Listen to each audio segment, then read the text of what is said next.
All right, Gary Haines, you just won the USBC Masters for your first PBA Tour title. What do you have to say to that? I mean, clearly this was just my week. I couldn't have thrown it worse for 18 frames. But I gave my wife a kiss, and I said, just relax and let loose. And I say I earned it. I threw two of the best shots of my life right there. Even the first one in 10th didn't strike, but I put it there. I mean, I finally threw it good, and it feels great. You know, I wish I would have bowled better, obviously, because I felt like, oh my God, these crossovers, I'm throwing it terrible. Like, this is terrible. I'm on TV embarrassing myself, right? But I guess staying clean as best I could, and just when it came down to it, you know, even the one in the eighth, chuck it, and I'm like, what are you doing? Gave my wife a kiss and just said, you got 2 frames. Somehow you're still in this. Just throw a good one. And that's it. We noticed you were saying, even Barnes said it on the show, like, you're saying all the right things, but it wasn't translating until the end. What? Yeah. How did you I just don't know. I don't know. Something, just like I said, this was just my week, and something finally just let me relax and throw the ball the way I knew I could throw it, the way I threw it all week to get here. And it finally just rolled off the hand, and both those shots off my hand I knew was going to strike. Both of them. The one didn't, but it didn't. Luckily, it didn't matter. Didn't need it.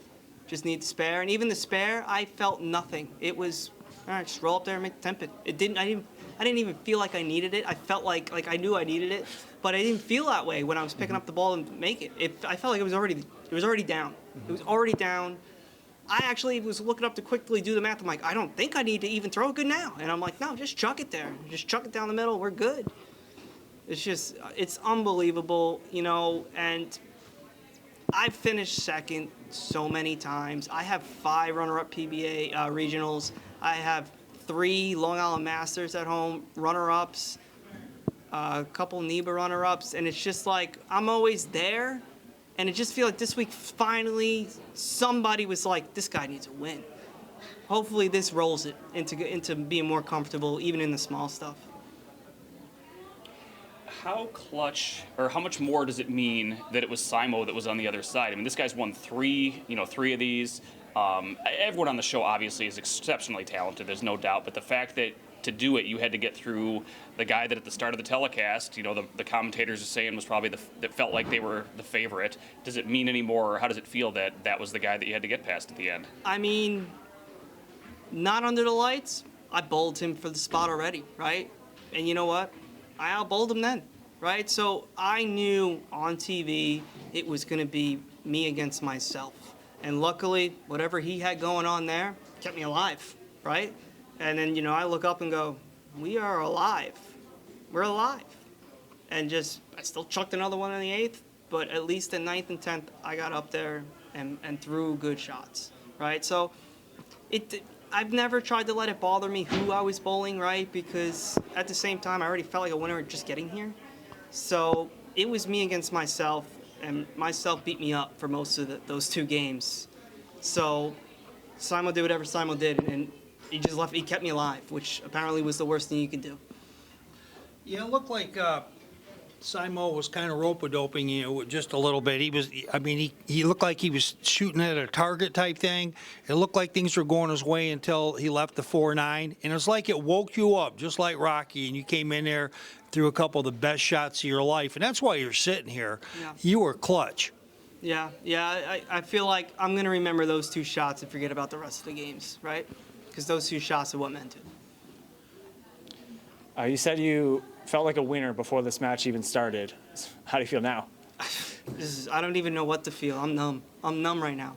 The fact that I got a flight in a few hours to get to work the next day. Like, my life starts over tomorrow. Like, this is great. It's just crazy. It's just unbelievable.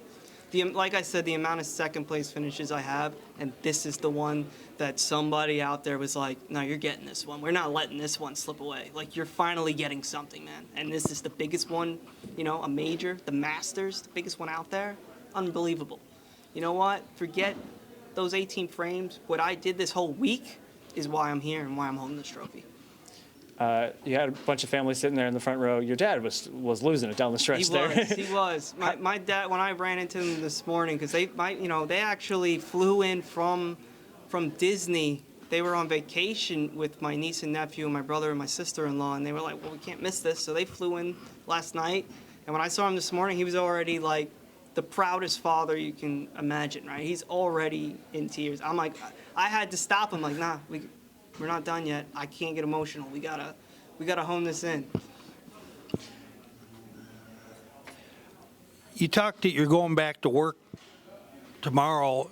Bowling-wise, what's next for you? Is this you gonna stop and think about this a little bit, and is this gonna change the trajectory of, what you're going to do in the future for bowling? Because I think you got more exemptions. You're going to be able to enter more tournaments and all that. I believe I'm exempt for like life with the Masters win, which is great because it just means there's no more PTQs for me.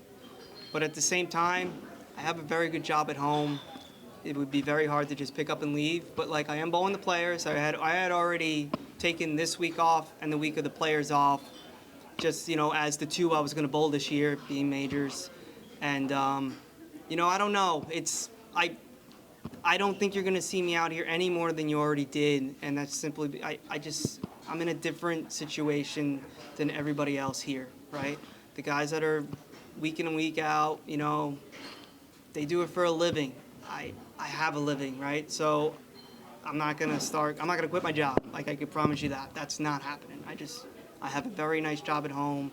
It would make no sense financially for me to quit, come out here and think all of a sudden I'm going to be the best in the world. I'm not. And you've seen it out there for 18 frames. That I still have a long ways to go to be beating these guys week in, week out. Yeah.